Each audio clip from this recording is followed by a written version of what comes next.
میرے اور آپ کے پیارے آقا صلی اللہ علیہ وسلم نے فرمایا، اغتنم خمسا قبل خمس، شبابك قبل حرمك، وصحتك قبل سقمك، وغناك قبل فقرك، وفراغك قبل شغلك، وحیاتك قبل موتك، کہ پانچ چیزوں سے پہلے غنیمت جانو۔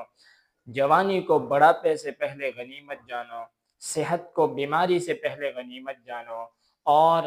فراوانی کو مالداری کو فقر سے پہلے غنیمت جانو، اپنی فراغت کو مشغولیت سے پہلے غنیمت جانو، اور فرمایا کہ اپنی زندگی کو موت سے پہلے غنیمت جانو۔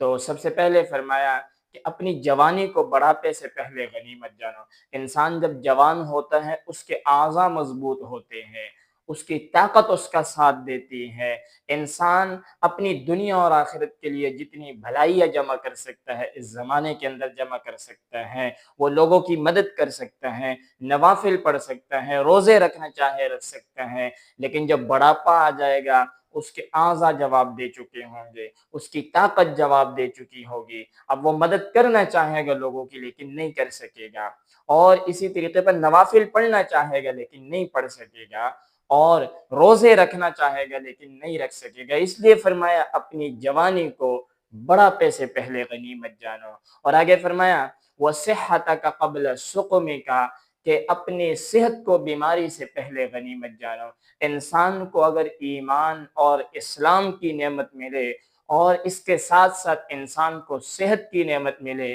تو یہ اللہ رب العزت کی طرف سے بہت عظیم نعمتیں ہیں۔ اس لیے فرمایا کہ اپنی صحت کو بیماری سے پہلے غنیمت جانو، اور اس سے جتنی بھلائیاں جمع کر سکتے ہو دنیا اور آخرت کے لیے کر لو۔ اور آگے حضور نے فرمایا کہ وغنا کا قبل فقر کا، کہ اپنی فراوانی کے زمانے کو اور اپنے مالداری کو فقر سے پہلے غنیمت جانو۔ اس لیے کہ انسان کے پاس جب مال و دولت ہو تو انسان دنیا اور آخرت کے لیے اس سے بہت سی بلائیاں جمع کر سکتے ہیں، اس کو اللہ کے راستے میں خرچ کرے، صدقات کرے، خیرات کرے۔ ایسا نہ ہو کہ یہ مال تم سے چھین لیا جائے یا تمہاری موت تمہیں اس مال و جائیداد سے جدا کر دے۔ تو اپنی دنیا اور آخرت کے لیے اس سے جتنی بھلائیاں جمع کر سکتے ہو حضور نے فرمایا کہ کر لو، اور آگے فرمایا وَفَرَاغَكَ قَبْلَ شُغْلِكَ، کہ اپنی فراغت کو مشغولیت سے پہلے غنیمت جانو۔ اس لیے کہ انسان جب فارغ ہوتا ہے تو وہ نوافل بھی پڑھ لیتا ہے، روزے بھی رکھ لیتا ہے، تہجد بھی پڑھ لیتا ہے، اور فرائض کو بڑے اچھے وقت پر سر انجام دے دیتا ہے، لیکن جب اس کے پاس وقت نہ ہو اور کسی کام میں مشغول ہو جائے تو نوافل پڑھنا تو دور کی بات، روزے رکھنا تو دور کی بات، لیکن بعض دفعہ اس کو فرض نماز پڑھنے کا بھی وقت نہیں ملتا۔ اس لیے فرمایا کہ اپنی فراغت کو مشغولیت سے پہلے اپنے لیے غنیمت جانو، اور فرمایا وحیاتک قبل موتک، کہ اپنی زندگی کو موت سے پہلے غنیمت جانو۔ اس لیے کہ جب تک سانس ہے تب تک چانس ہے۔ انسان کے پاس دنیاوی زندگی اس کو بہت بڑی نعمت ملی ہے، یہ آخرت کے لیے جتنی نعمتیں یہاں پہ، جتنے اعمال یہاں پہ کرنا چاہے کر سکتا ہے۔ جیسے اس کی آنکھ بند ہونی ہے تو اس کے دوستوں نے اس سے واپس ہو جانا ہے، اس کے رشتہ داروں نے اس سے واپس ہو جانا ہے، اس کی اولاد نے اس سے واپس ہو جانا ہے، اس کے مال و جائیداد نے یہی رہ جانا ہے، اس کے ساتھ جانے والی چیز جو ہے وہ اس کے اعمال ہے۔ اس لیے فرمایا کہ اس زندگی میں انسان کیا کرے، انسان اپنی آخرت کے لیے جتنی بھلائیاں جمع کر سکتا ہے کر لے، جتنے اعمال کرنا چاہے کر لے۔ اور حضور نے فرمایا الکیس من دان نفسہ وعمل لما بعد الموت والعاجز من اتبع نفسہ ہواہا وتمنى علی اللہ، کہ اس دنیا کے اندر عقل مند شخص وہ ہے کہ جو اپنی نفس کا محاسبہ کر لے اور موت کے بعد کے لیے اعمال کر لے۔ آج اپنے نفس کا محاسبہ کر لے، ایسا نہ ہو کہ کل ہمارا محاسبہ کیا جائے تو ہم دنیا کے اندر پھونک پھونک کر قدم رکھے۔ اور میر تقی میر نے اس کا نقشہ یوں کھینچا ہے کہ ہستی اپنی حباب کی سی ہے، یہ نمائش سیراب کی سی ہے۔ فرمایا ہماری زندگی جو ہے، ہماری دنیاوی زندگی کی مثال وہ پانی کے اوپر بننے والے بلبلے کی طرح ہے، کہ پانی کے اوپر بلبلہ بنتا ہے اور آن کے آن میں، لمحوں کے لمحوں میں وہ بلبلہ جو ہے وہ ختم ہو جاتا ہے۔ تو فرمایا اسی طرح ہماری زندگی ہے، انسان کا کوئی پتہ نہیں ہوتا، اس سیکنڈ دنیا کے اندر ہے تو اگلے سیکنڈ میں آخرت کی طرف جانے والا ہے۔ تو اس لیے دنیا کے اندر انسان پھونک پھونک کر قدم رکھے اور آخرت کے لیے اعمال جمع کرے۔ اور فرمایا کہ ہستی اپنی حباب، حباب کا ایک معنی تو پانی کے اوپر بننے والا بلبلہ ہے، اور اس کا ایک معنی جو ہے وہ اگر کسی صحرا کے اندر چمکنے والی جو مٹی ہوتی ہے اس کو بھی حباب کہتے ہیں۔ تو فرمایا کہ انسان جب قافلوں کی صورت میں جاتا ہے اور اس کے پاس پانی ختم ہو جائے تو وہ دور دراز کے علاقے میں، صحرا میں، وہ چمکنے والی مٹی کو دیکھتا ہے اور وہ اس کو پانی سمجھ کر اس کے قریب جاتا ہے، لیکن جب وہ دیکھتا ہے قریب جا کر کہ وہ تو چمکنے والی مٹی کے سوا کچھ نہیں ہے۔ تو اس لیے ہماری دنیاوی زندگی بھی ایسی ہے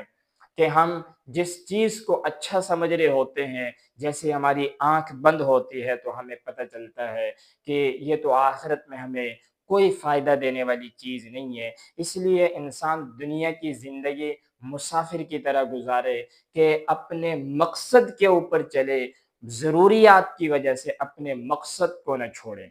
رومی نے اس کو اپنے انداز میں سمجھایا ہے، رومی نے ایک مثال دے کر سمجھایا ہے۔ رومی فرماتے ہیں کہ ایک ملک تھا، اس کے اندر یہ قانون تھا کہ وہ جس کو اپنا بادشاہ بنا لیتے، سال بعد وہ اس بادشاہ کو زنجیروں میں جکڑتے اور سمندر پار ایک جنگل تھا، اس جنگل میں چھوڑ کے آ جاتے، وہ درندوں کی خوراک بن جاتا۔ اور وہاں سے جب واپسی ہوتے تو ان کو سمندر کے کنارے جو آدمی، جو شخص سب سے پہلے نظر آتا اس کو پکڑتے اور اپنا بادشاہ بنا لیتے۔ کہتے ایک سال انہوں نے اپنے ایک بادشاہ کو زنجیروں میں جکڑا اور اس جنگل میں پھینک کے درندوں کی خوراک چھوڑ کے آگے واپسی جب سمندر کے کنارے پہنچے تو دیکھا کہ وہاں پہ ایک تاجر آدمی پھر رہا ہے جو مسافر تھا، کہیں اور سے آیا ہوا تھا۔ اس کو پکڑا اور کہا کہ آپ نے ہمارا بادشاہ بننا ہے۔ اس نے کہا کہ میں تو سیاست کے اصول نہیں جانتا، میں تو تاجر آدمی ہوں، تجارت کے اصول جانتا ہوں، میں کیسے حکومت کر سکتا ہوں؟ فرمایا کہ نہیں، کہا کہ نہیں، آپ کو ہمارا بادشاہ بننا پڑے گا اور سال بعد آپ کو ہم اس جنگل میں چھوڑ آئیں گے۔ اس نے نہ چاہتے بھی حامی بھری اور کہا کہ چلے میں آپ کا بادشاہ بن تو جاتا ہوں لیکن پورا سال میری بات مانو گے؟ انہوں نے کہا ہم آپ کی بات مانیں گے لیکن اس قانون کے اندر آپ ترمیم نہیں کر سکتے۔ اس نے کہا ٹھیک ہے۔ وہ بادشاہ بنا، جب تخت پہ بیٹھا تو اس نے سب سے پہلے کمانڈوز بلائے اور کمانڈوز سے کہا کہ جاؤ اس جنگل کے اندر جتنے بھی درندے ہیں، چیر پھاڑنے والے جانور ہیں، سب کو قتل کر دو، ختم کر دو۔ وہ کمانڈوز گئے، جتنے بھی درندے تھے ان کو ختم کر دیا، اور اگلے دن اس نے ایک مزدور بلائے اور کہا جاؤ اس جنگل کے اندر جتنی بھی جھاڑیاں ہیں، جتنے بھی درخت ہیں، سب کو کاٹ دو اور جنگل کا صفایا کر دو۔ وہ مزدور اپنے کام میں لگ گئے اور اگلے دن اس نے معمار بلائے اور معماروں سے کہا کہ جاؤ اس جنگل کے اندر ایک بہترین محل تیار کرو، ایک بہترین کوٹھی بناؤ۔ وہ معمار گئے اس جنگل کے اندر، انہوں نے بہترین کوٹھی، محلات تیار کیے اور کہا کہ وہاں پہ پھلدار درخت لگاؤ، وہاں پہ سایہ دار درخت لگاؤ۔ انہوں نے وہ سارا کام کیا